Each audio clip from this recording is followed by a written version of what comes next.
I wanted to do this by partnering with organizations from the Boone Democrats to the Boone Republicans. I want to bring together different voices. Seem to be lost. Representatives were thrown out of the state house. Democracy seemed to be at its end. Like, you remember Sexual Chocolate? The guy, the reverend that came on before him? I was going to say Eddie Murphy in Black History Minute. Y'all remember that on SNL? When Eddie Murphy did You've been in jail too long and all of a sudden you start quoting everything from the Quran and you start saying words you don't even really know what they mean. And I'm like, y'all are some actors, man. Yeah. This is why we get nothing done in politics, by the way. Because they're acting. It's because it's just right. They're all actors. And I'm saying Republicans too. Yeah.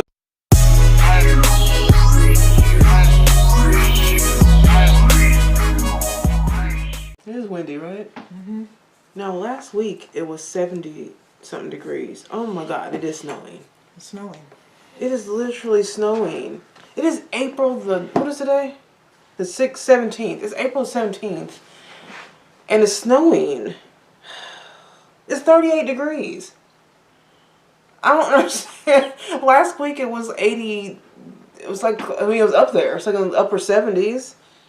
Man. That's Indiana weather. See, this is why I want to move to a place where the weather is more consistent. They're getting pushback. They're getting so much pushback from the Dylan Mulvaney thing at Budweiser. Man, like now it's like a trend. Everybody's going around trying to do different things to mess them up, and so now they're like trying to. Yeah. Anyway, now they put a commercial that was more pro-America, but there's the Anheuser-Busch. Remember the old with the horse? They're trying to go back to that. No. And they're like, Budweiser is trying to.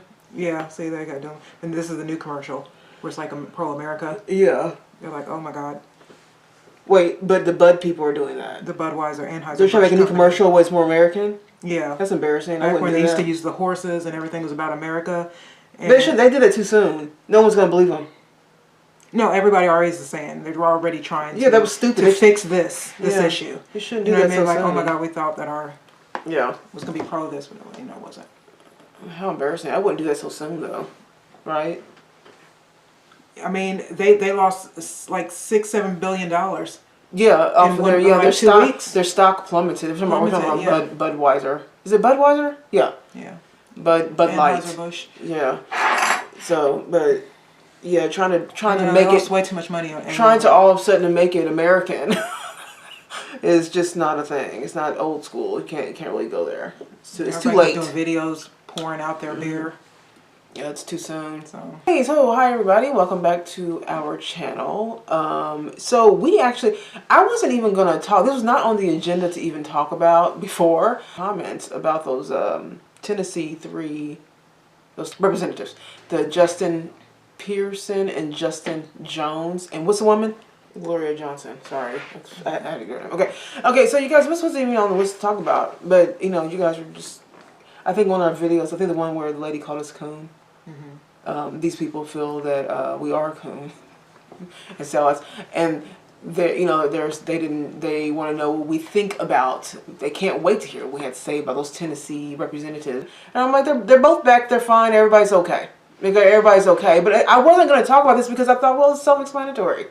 You do something wrong, here's a consequence. The lady didn't get expulsion because she didn't use a bullhorn. Right. So she separated herself from them. She was like, no. And she had 2 lawyers, and she said that the reason that she didn't feel that she needed to get expulsion is because she didn't have one of those bullhorns, and so I think one Republican decided in her favor and said, okay, well, you know what I mean, because she technically, very technically, I guess didn't do as much as they did. I mean, but they have rules. You're not supposed to do that, and they clearly broke the rules, and this is what happened. They broke the rules. Should have broke the rules. But they're back, so it doesn't matter. Right. Now, what's interesting is the Justin Pearson. So let's tap into this real quick, because when we first heard him speak,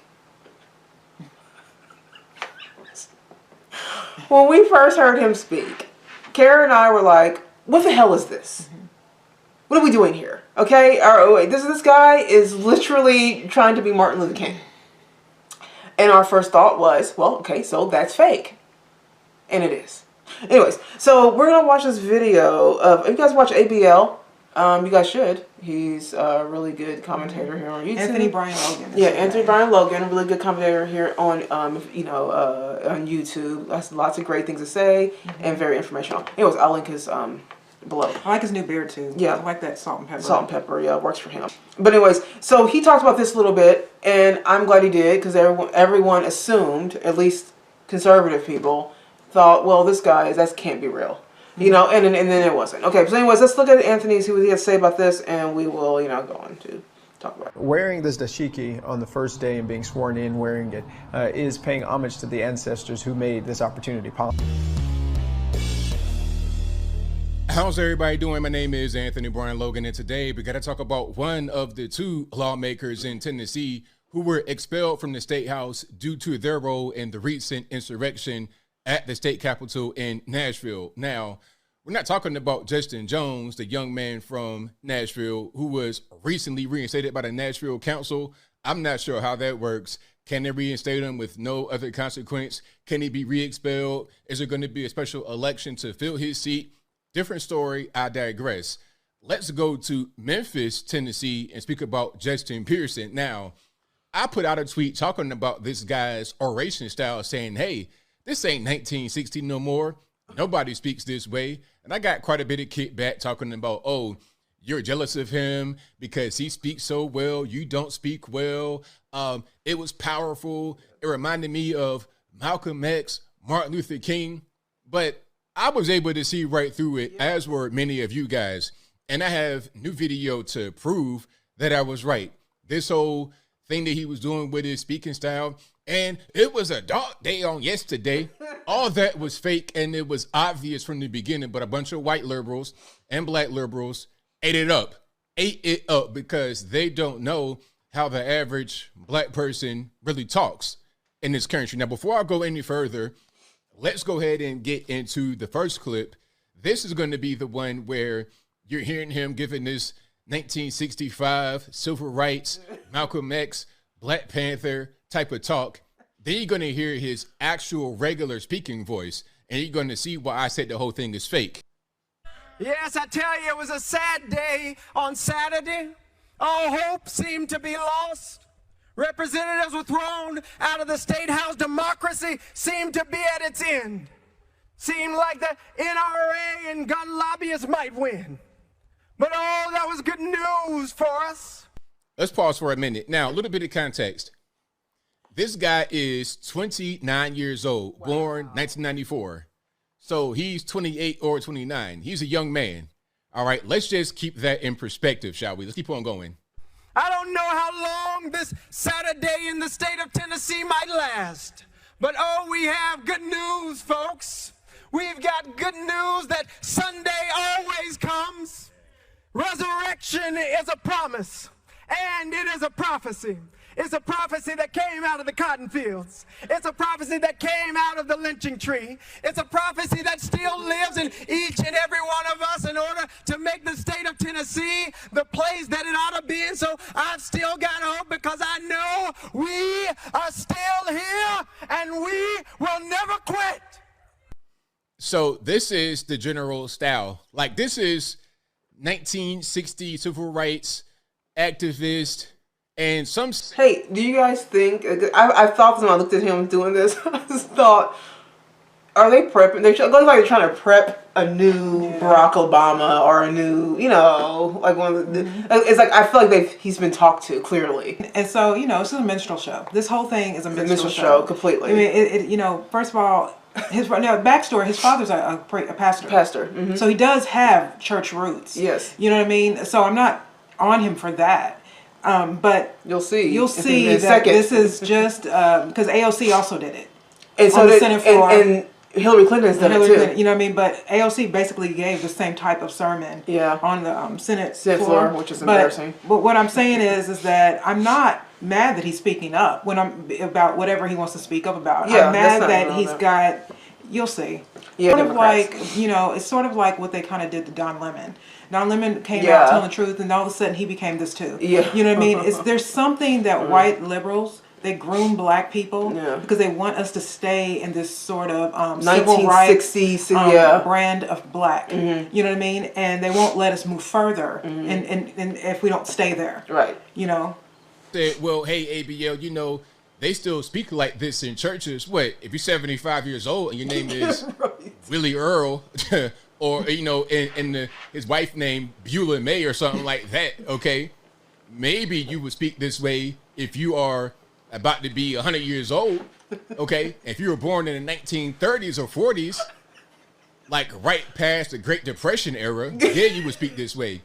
But not to be 29 years old, coming from a two-parent household. His dad, for full disclosure, is a preacher who went to Howard University. So did he go to Howard to become a preacher? I don't know, but I digress. His mom was a school teacher. Okay, he grew up in a more upper crust type of environment. He would not speak this way at all.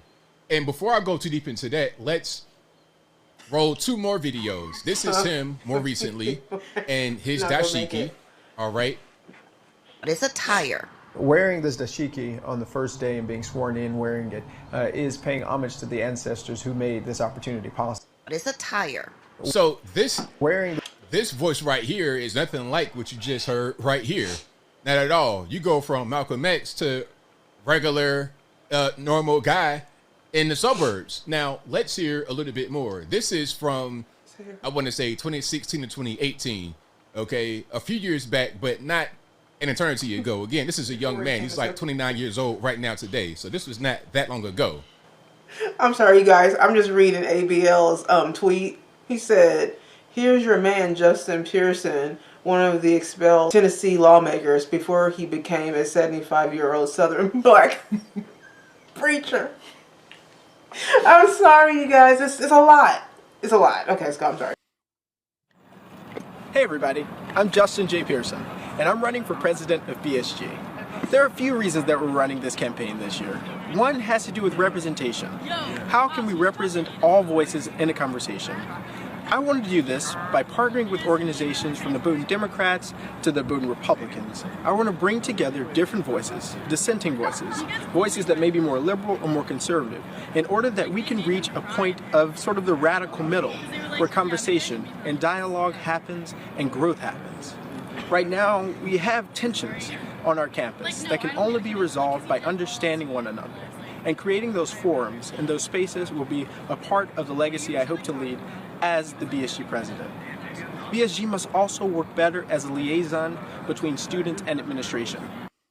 You hear the voice now. Now, some are going to say, well, hey, man, just because you may speak one way when you're on the pulpit, giving a sermon or whatever, does not mean you're going to speak the same way when you're off of the pulpit, when you're not giving a sermon. Yes, but at the same time, no, it's not going to be that much of a difference. You see, when Malcolm X, Martin Luther King, when they would speak before a crowd, when they would give a speech before a large audience, their speaking voice when they're right there is not that much different than when they would talk regular. Listen to an MLK speech and then hear an interview. The words he's using are not going to be different. He will only just exaggerate his normal voice more once you get on to the pulpit. Same thing, Malcolm X. And really, look at a guy like Farrakhan, okay? He's more fiery and whatnot when he speaks in front of a pulpit, and he's more reserved when he's not.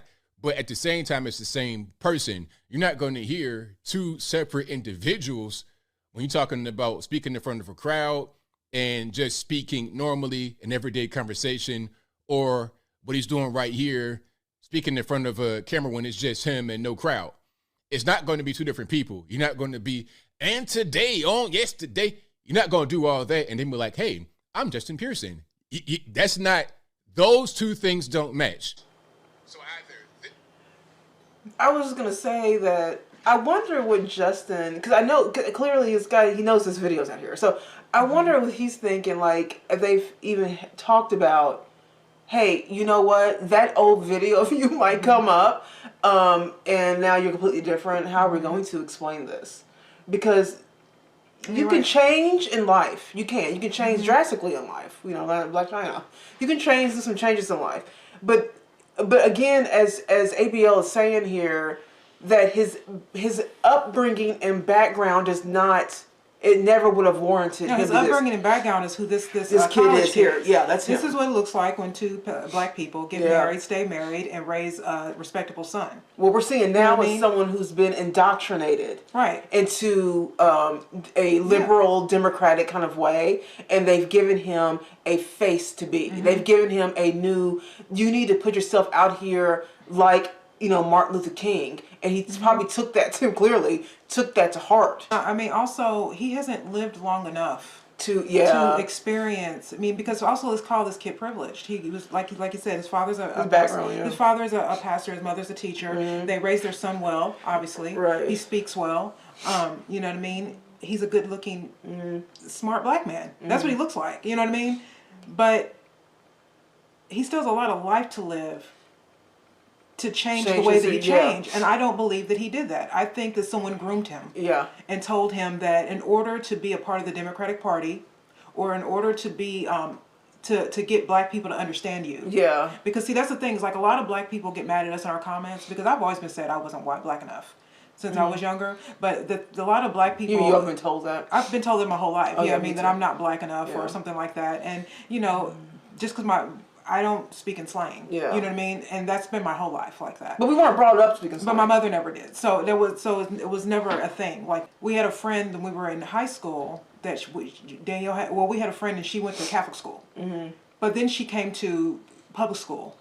And she started to change it to this Black Panther. She started wearing Malcolm X shirts all day. Like she's also 2-parent home. Yeah. good Great upbringing. money, great upbringing. But then when she wanted to get to the inner city black girl. kids, she wanted to change it. All of a sudden, she started wearing all these Black Power shirts and stuff like that. And look, I get it. Yeah. She's trying to fit in. She's young. Yeah. You know what I mean? But a lot of black people that have privileged upbringing, or they just a good upbringing. Yeah. They feel intimidated by the masses of black people. Right. That they feel like that, and I'm sure someone said, most black people are going to find that you are a sellout if you look and act like this. Yes. You have to change. Because the way he's talking, people are going to say they're going to say that he's like that. But the truth is, he's just raised well. You know what I mean? But what they want is they want a certain type of black person. You don't make no mistake. Jesse Jackson ran for president too. They didn't give a damn about him, but they groomed Barack Obama. Oh yeah, 100. You know what I mean? 100% groomed Barack Obama. And so that's all I'm saying. I don't care that he spoke out. First of all, I think men should speak out, particularly black men.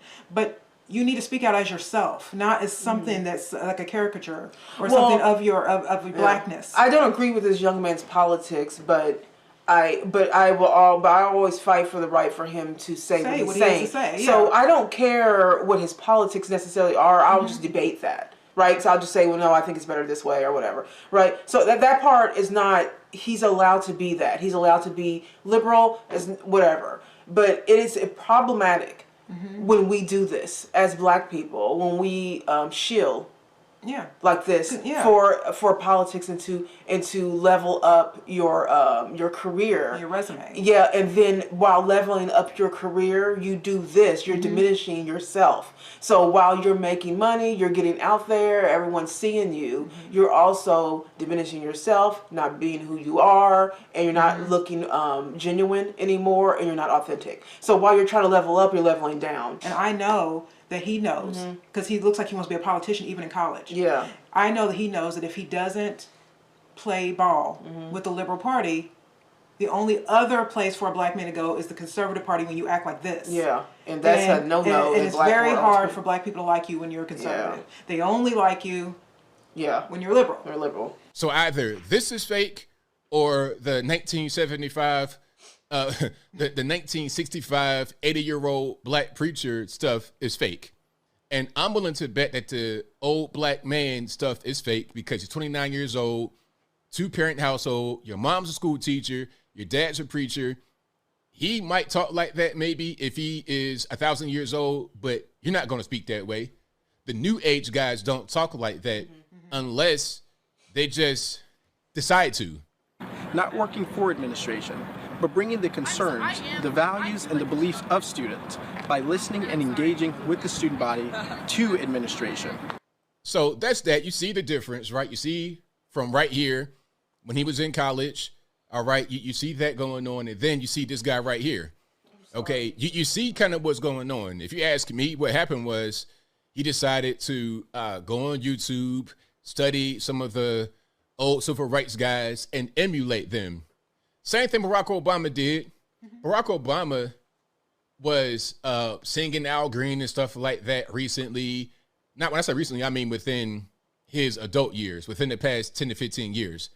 But he grew up in Hawaii and before that, Indonesia.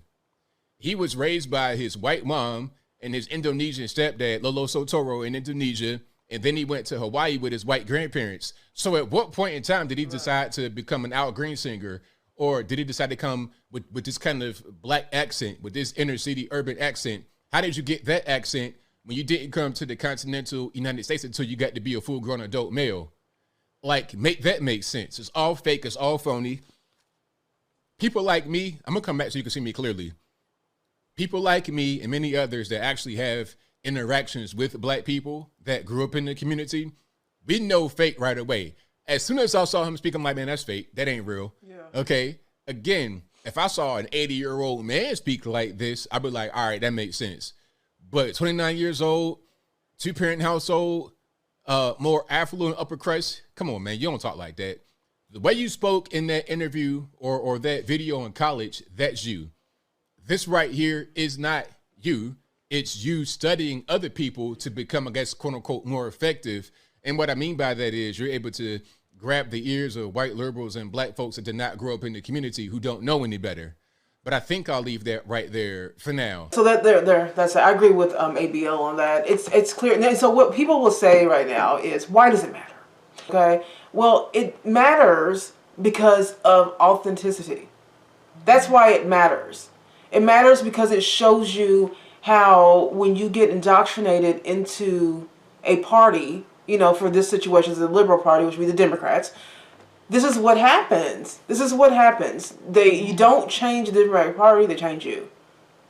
All right? And they know that right now we are in a very hyper rate, like this, the race relations is so it's so powerful right now. Like, people are all talking about it. Everybody's on race relations, right? And they know that black people mostly are going to connect with this type of speech.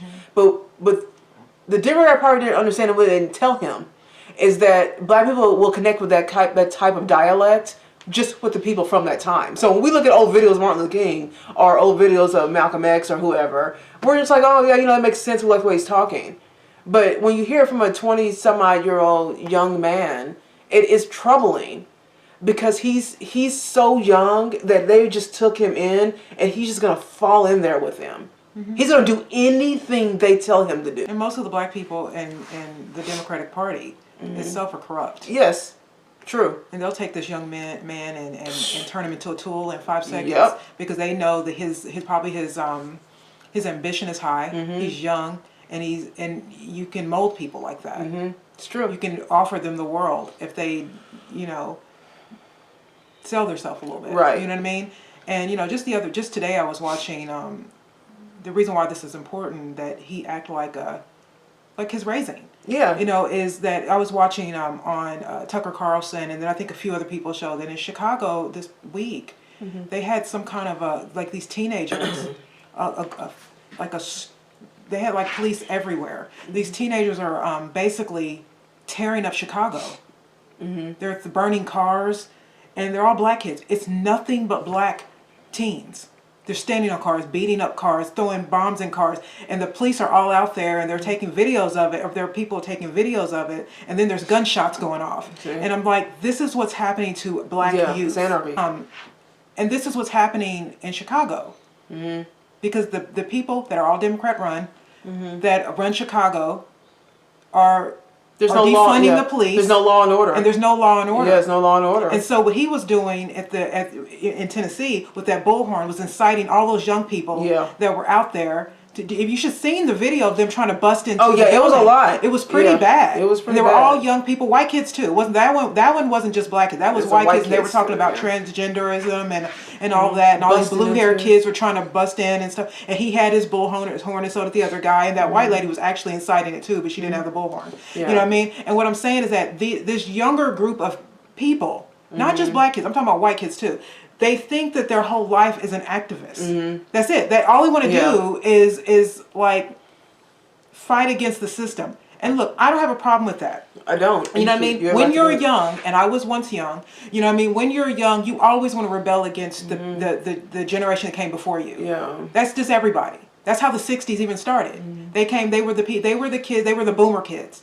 And the boomer kids felt something about their lives because they had good lives. America was financially was great in the 50s. So when those kids got older, and that was the 60s, they wanted to rebel against the silent generation. And that's how the free love, hippie, and all that all started. It's because they wanted to rebel. They thought their lives were too privileged. And they felt like they were just, they wanted to fight the world and all of that. Well, that never stopped after that. My generation did it. My mom's generation, my generation, this next generation, they're still doing it. Now it's just much worse. We just are perpetually not ever going to grow up. And here we have Justin, who was raised with both parents that gave him some sense. And you see him with a job he got elected for. And he's still acting like a college activist. When he was in college, he wasn't acting like that. That's also very ironic that it's called representative. He's not representing very well. Because if you really want to help your people, Justin, what you should be doing is talking about how important it is to have both a mother and a father, like you did. Yeah. Talk about your life and say, hey, tell black people, let black people know this is your age. This is the way to go. Have mother and father. I ended up being a stand-up guy. I'm sure I fell short in life sometimes or whatever. But the point is that we have mother and father. You achieve differently. You achieve differently, right? So, but he's not having that conversation. The conversation that he's having is this kind of talking point, minstrel show, and he's making a fool out of himself. And I don't like to see black people, black men specifically, right now, do this, because you're making a fool out of yourself. They were doing a demonstration about gun violence, our gun laws. All right, that was the point of the whole insurrection thing they were doing, right? But I feel like if you want to get your word heard like this, right, and really get out there and do that, and you want to fight for the gun laws, which I don't agree with, the Democratic way of thinking when it comes to the Second Amendment at all, and gun laws and rights and things. So I don't agree with him on that. But I want him to do it. But I want him to do it in a way where it is, where it kind of upholds his integrity. He's losing his integrity when you're walking around here pretending to be something you're not, and then trying to be this the new civil rights activist of the 2020s. You know what I mean? Like, you're making a fool of yourself, and everyone can see it. Like, most people can see it. A lot of liberals didn't see it, but. Immediately we saw that, and I was actually it was like secondhand embarrassment. The gun laws that they were in Tennessee, they had the school shooting. Yeah, right. Okay, the Christian school shooting that where three little kids got killed by a transgender person. Yes. So they're actually fighting for gun laws, but they're not fighting for the mental health of people. Right. You're not going to take away the police and then tell me I also can't carry a gun to protect myself. Right. Because the Democrats want to defund the police. They want to take your guns. They want to make you just vulnerable. Yeah. And I'm just saying, no. If the President of the United States gets to walk around with an army around him, then why can't private citizens have the right to carry around a gun? That's what the Second Amendment's about. I don't think people understand. It's about taking care of yourself against your own government. And I don't think people understand that part about the Second Amendment either, though. Is that they're thinking, oh, man, this is guns. Everybody's got guns. Bang, bang, bang. Like, no, it's to protect yourself against your own government. That was the point of the Second Amendment. And by the way, for every person that gets killed by a gun, people are also saved by guns. Right. I think two or three guns actually save someone versus the one that actually kills someone. But you can't just tell people that there can't be any guns, or what they're going to say is we want better, tougher gun laws. I was like, no. Most of the people who are killing people they're getting guns off the street. Yeah. They're illegal guns. Right. Illegal guns are killing us way quicker than legal guns. Most people who have legal guns are pretty responsible. Right.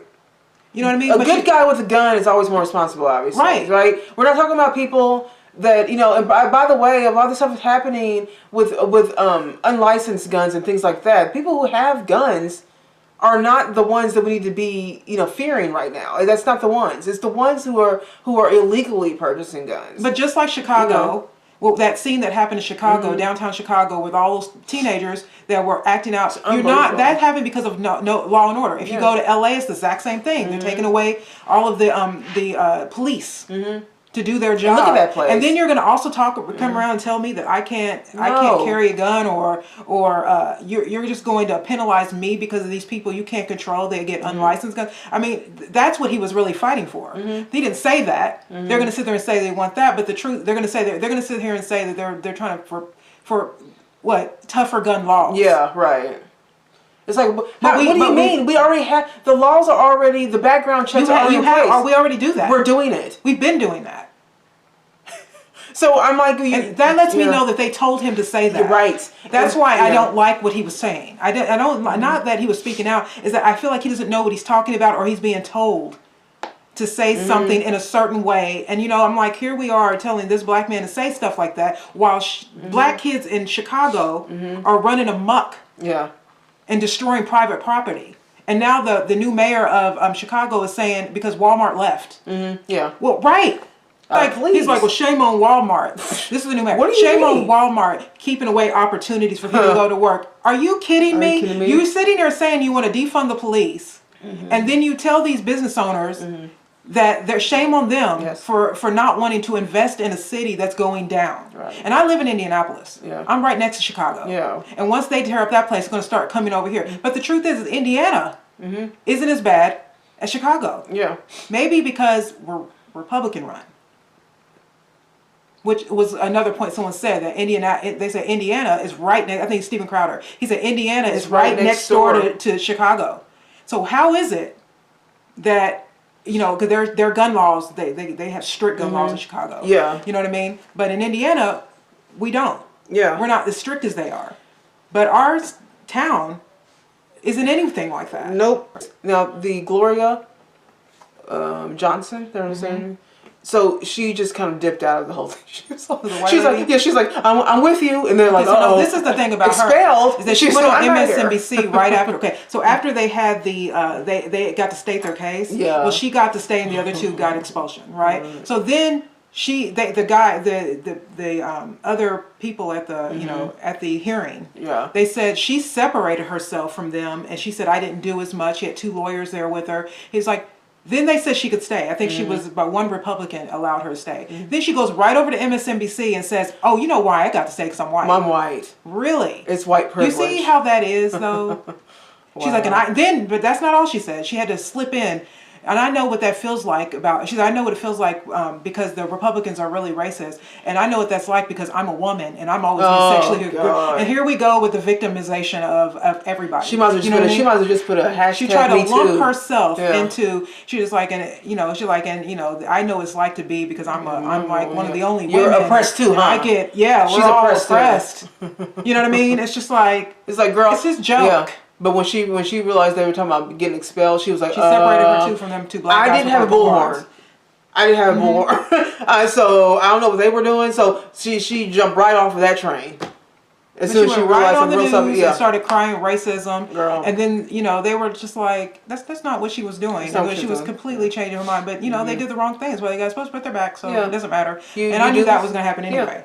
It looks like remember in Living Color? It looks like... It just looks like a skit from one of those TV shows. Like you remember Sexual Chocolate, the reverend that came on before him? I was gonna say Eddie Murphy in Black History Minute. Y'all remember that on SNL? When Eddie Murphy did. You've been in jail too long, and all of a sudden you start quoting everything from the Quran, and you start saying words you don't even really know what they mean. And I'm like, y'all are some actors, man. Yeah. This is why we get nothing done in politics, by the way. It's because it's distracted. They're all actors, and I'm saying Republicans too. Yeah. They do it too. You know what I mean? Like they're all just actors. And this is why that's why I don't trust politicians, period. Because politicians will go wherever the wind blows. That's just how they are. Please leave some comments below. We'd love to hear your thoughts on Mr. Justin Pearson, dramatic change in dialogue and look. So thanks for watching, and we will see you guys in the next video.